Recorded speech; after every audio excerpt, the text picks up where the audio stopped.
Morning, everyone. So I'm Liz. I'm the director of Hallidays HR, so the HR arm of Hallidays. So we look after kind of small and medium-sized businesses that don't have their own HR teams. So as I'm sure you can imagine, we've had a very busy 6 months, and it doesn't look like it's coming to an end anytime soon. But what I'm going to talk to you today is about, we've got 6 weeks left of the furlough scheme. It did look like there was some light at the end of the tunnel. Not sure, hearing things in the news, and today, obviously, it's not as positive as we would hope to. But nevertheless, the furlough scheme is coming to the end as far as we know it in 6 weeks' time. And, potentially we need to start making some decisions as business owners as to what our businesses are going to look like in the future, what that means for you, and to know what's available and what the kind of new world in the business is going to look like. Okay, so this is an ever familiar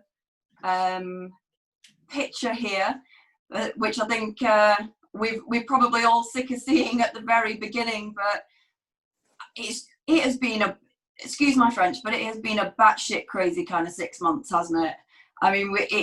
It's been a whole 177 days, which is nearly 6 months since we entered into lockdown. And it just, since the start of lockdown, it just feels like such a long time ago. We have really been through a lot. If you think that at the beginning, it was things like we were queuing, but 5 miles down the street for some milk, and then getting told off by a stranger in the queue because you didn't realise there actually was a queue because everybody was standing 2 meters away, or the fight for toilet roll, the fight for flour, for pasta. I remember hearing at the beginning that the supermarkets were going to run out of wine. So quickly logging on to Amazon to buy myself a crate load because there's no way I could get through homeschooling the kids without any wine. Things like it might not have gone away so far, but wearing joggers all the time. I don't think anybody got into normal clothes for a good kind of 3 or 4 months. And even if you did, it was only top half up because you were having a Zoom call. So the one thing I think from a business point of view that really kind of stuck with me was listening to Boris every day, 5 o'clock, waiting to hear what bombshell he was going to drop, and then figure out what that meant for me and my family and what we had to do, what it meant for the business, for my team, and then trying to figure out what it meant for my clients and what messages we needed to put together, and figure all that out all before 7 o'clock before start of play the next day. So it was absolutely crazy busy. We've never been that busy in our lives, and all whilst trying to keep the kids educated, fed, entertained. Really has been a struggle over the last 6 months for everybody, I think. But for now, kids are back at school. So hopefully, don't know how long that's going to last for, but hopefully it will be for the foreseeable. So things are kind of getting a little bit back to normal. And I think no matter what your kind of journey has been on the business front, I think people are starting now to look towards the future and to look at, okay, what does this mean for my business? Now, a lot of you might have taken advantage of the coronavirus job retention scheme and placed people on furlough. And it was an absolute godsend for so many businesses, and might still be a godsend. It started on the 20th of March. The Chancellor announced that there was going to be an introduction of the furlough scheme. So it would allow employers basically to put people on furlough, and that they would be able to claim a grant for up to 80% or a maximum of 2,500 gross per month, so that they didn't have to be made redundant predominantly. So the business was obviously, a lot of businesses were closing. There was no business to do, and it would have resulted in a lot of jobs. So this really, really did save a lot of businesses. Initially, the scheme ran for 3 months. and then it was extended, and it was announced in at the end of May that come the 1st of July there would be a more flexible approach to the furlough scheme. So this would basically allow people to work part-time. They could do any hours that they wanted to, but the employers would have to pay for the hours that the employee actually worked, but they could claim for the rest up to the 80%. So it was kind of looking at getting, as businesses started opening and going back to work, it was encouraging that return to, okay, you might not have full capacity within your business at the moment, but let's get them back to doing something. Let's slowly ramp this up a bit. And again, it was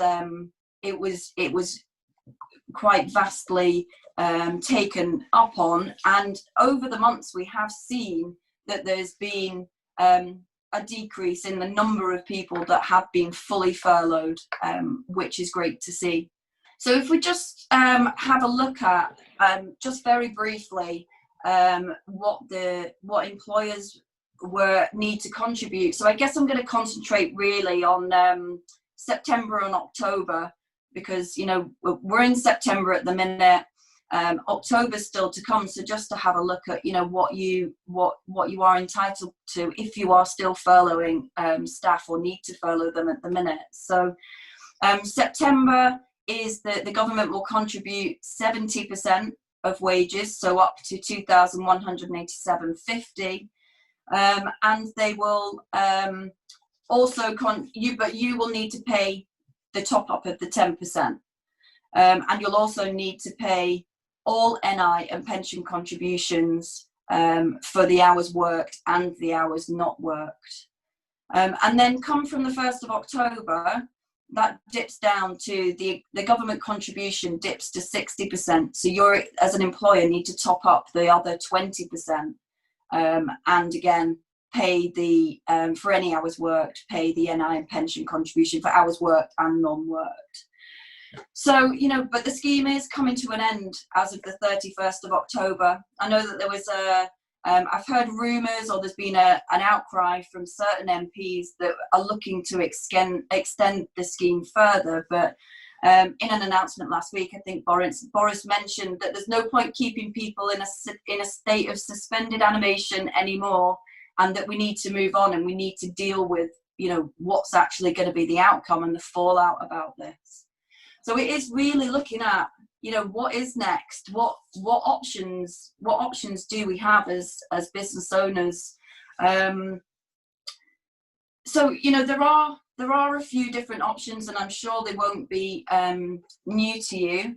As of the 1st of November, there's the job retention bonus scheme. So this is offered. This is £1,000 bonus for any employee that has been previously furloughed for any amount of time, that they have been continuously employed from the 1st of November to the 31st of January, and that they've earned a minimum of £520 per month, or an average of £1,560 across 3 months if they're on variable income. So it's not quite 60, 70 or 80% contribution to wages, but if it is still a bit of an incentive and a bit of a benefit and a buffer for 3 months to kind of to see where the business is going to be at the end of January. What they've said is that the portal for making that claim will be open from February, so be able to claim the whole 3 months at once in that February time. It might be, if you've had people on furlough, that you might need to look at restructuring. So, maybe as a result of people being on furlough, you've managed to do things differently, or you've managed to absorb certain tasks within other people's roles, and actually you've realised, do you know what, we don't need these particular roles. We've found efficiencies whilst working from home that actually, there are different ways of doing things. Or maybe your business has completely changed. It might be that, you did a lot of things maybe in a shop, selling kind of front of house on a high street, whereas actually your business has changed to predominantly being online led. So job roles and the structure and how you do your business has really changed. So it is a really good opportunity to look at what you have or what you had and what you need. So and thinking, okay, this is, it's a good time to think, let's sort this out. Let's actually look to the future and what we're going to need going forward. And obviously that might mean a change in some jobs. So you might need to have conversations with your team around, this is the job you were doing before, this is how it's changed, and have those particular conversations. Or it might be that you have to have a more negative conversation and you may need to make some redundancies as an impact of that. Unfortunately, throughout the pandemic, they haven't given any kind of leeway in employment law. So all of the employment law that stood before the pandemic, all the legislation is exactly the same. So, you need to make sure that whatever process, if you do need to go through a process, that you are, following the guidelines, doing things properly, going through a fair and open, transparent process. And if you do need to get some help, some professional help on that, then I would advise that you do so, because it can be, obviously a very expensive area to get wrong. There might be an option if you think there might be a temporary reduction in work. So I've seen a lot of businesses go, they've been paying the 80% on the furlough scheme, and come the kind of beginning of November, they thought, we don't need people back full time. We can't afford the full time salary. Let's look and see whether people are open to working part time for a period of time, and that's called short time working. So unless you have a specific clause in your contract with this, it's not something that you can impose. Obviously, if you did have it in there, you can impose it, and they don't really have to agree to it. But if you don't, you can simply kind of have a conversation, and normally people are quite reasonable if they understand that the business is struggling. This means that they still have a job, but that you for a period of time that you'll only be able to pay them 80% for doing kind of part-time work. They're quite reasonable and open and agreeable to doing that. So that is an option that you could have in the shorter term. Okay, so as lockdown kind of continues to ease and businesses start getting back on track, I think there was a few people were talking about getting people back into the business, and what that looks like, and more people going back into the office. What you have to do now is there's so many kind of hoops to go through if you want people in the office, and to make sure that the workplace is COVID secure. There is all the hand sanitizing, the screens, the one-way systems, the social distancing, and making sure you have all that in place. And there's risk assessments that need to be completed, and I'm sure you've all seen them. The government also has online, there's, depending on your sector, they have some sector specific guidelines, so that as kind of tips and guidelines and criteria as to how to make your particular business COVID secure and adhere to what you need to do. You might also be thinking about whether you go ahead and have physical meetings. I don't know how many of you have started to kind of get out and about and see clients face to face, but certainly in mine, it went from being obviously everything being done virtually to some clients want to have that kind of face-to-face contact. But it might be, this is a good time to think, during lockdown, there was so many efficiencies, from time, from just lots of kind of entertaining, the costs of kind of travel, all of that is it's created and saved a lot of money within a lot of businesses. So, is there any need to go back to that? Will there be more of a push for doing virtual meetings? And will you make a conscious decision that within your team that is, what you're going to do? within the team itself, a lot of people who have been able to work from home have actually really embraced it. And people are, the teams are not looking now, whereas before they might have been in the office 9 till 5, Monday to Friday.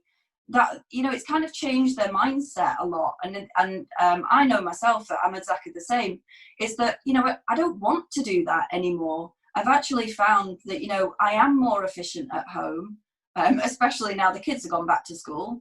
But, you know, I can be more efficient. It saves a lot of time not going to meetings. Yes, I do miss the chit chat, and that is something that that you might find that people do miss, and you might have to put something in place around that, which I'll touch on later.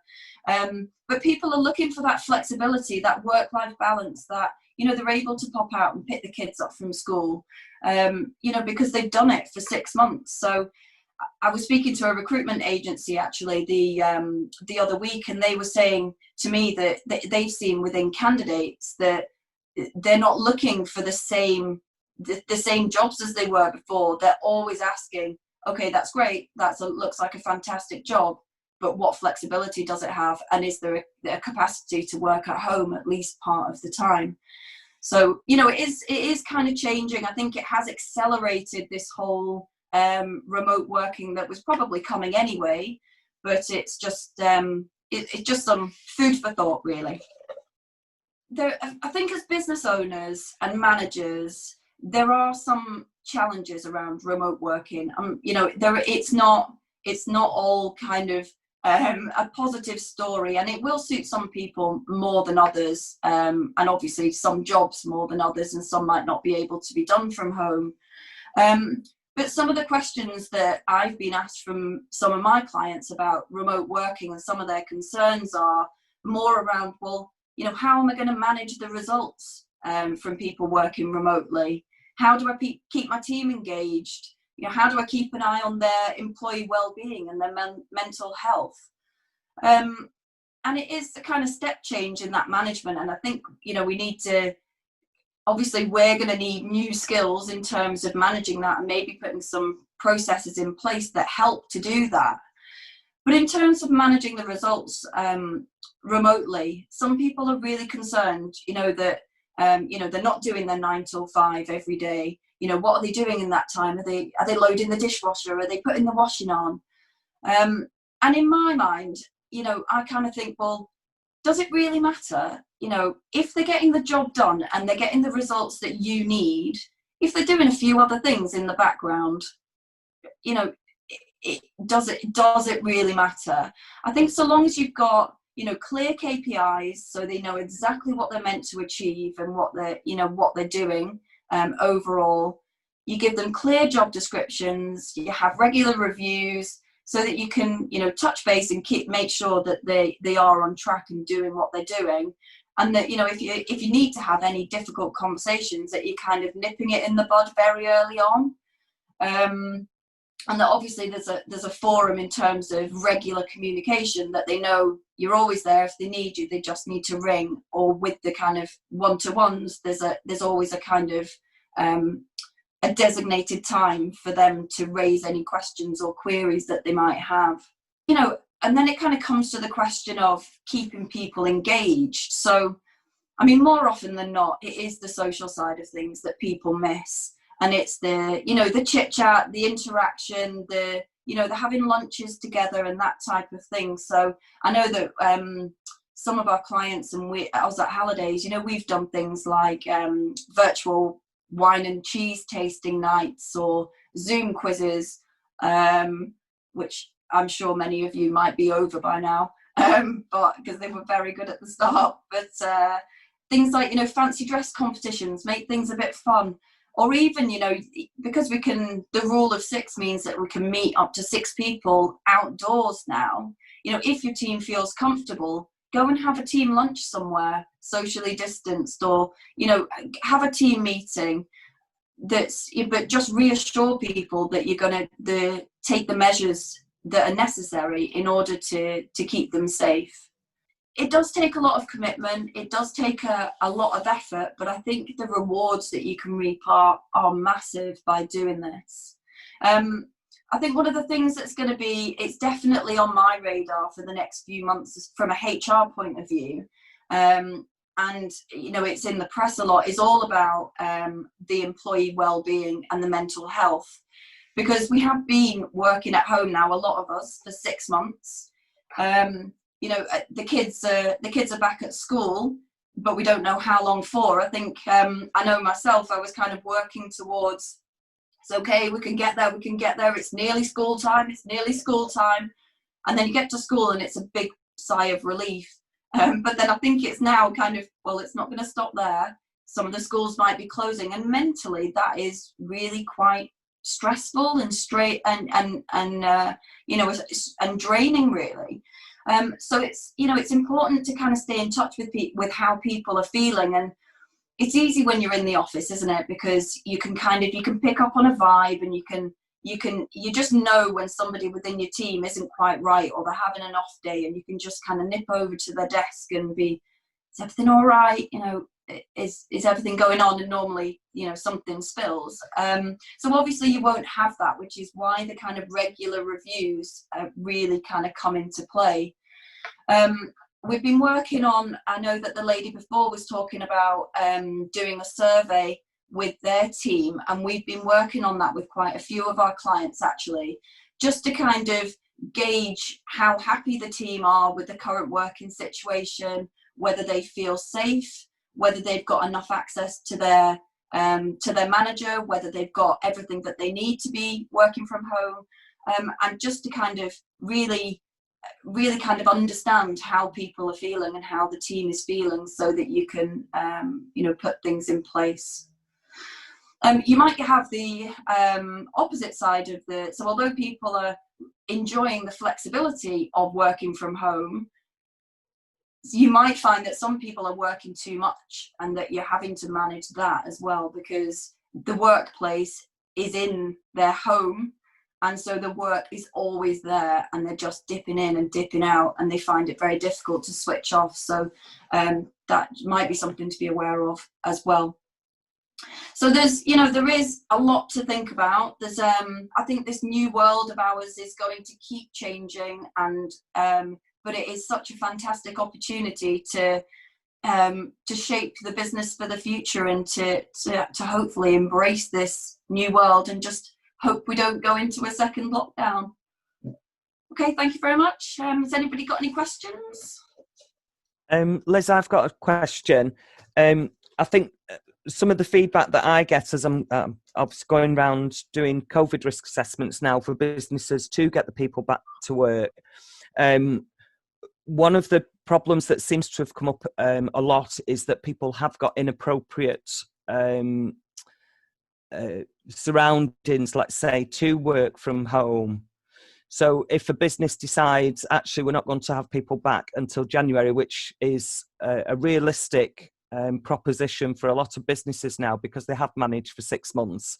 Yeah. How do you look after those people who haven't had a proper work environment at home? What can we do for those people? Do you mean in terms of physically, as in? Yeah, physically, it can be both. It can computers, that type of thing. It can be both.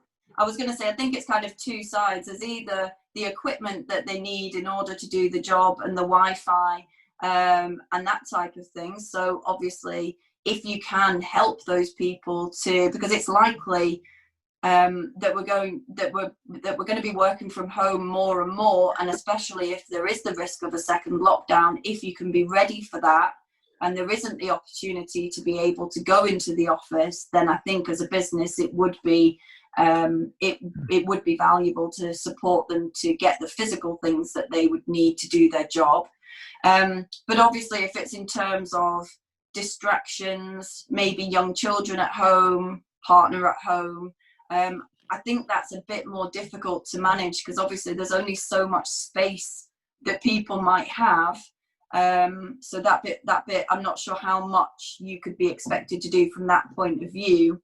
And it might be that they actually might be one of the people that you could bring into an office, or at least a more kind of environment away from those distractions.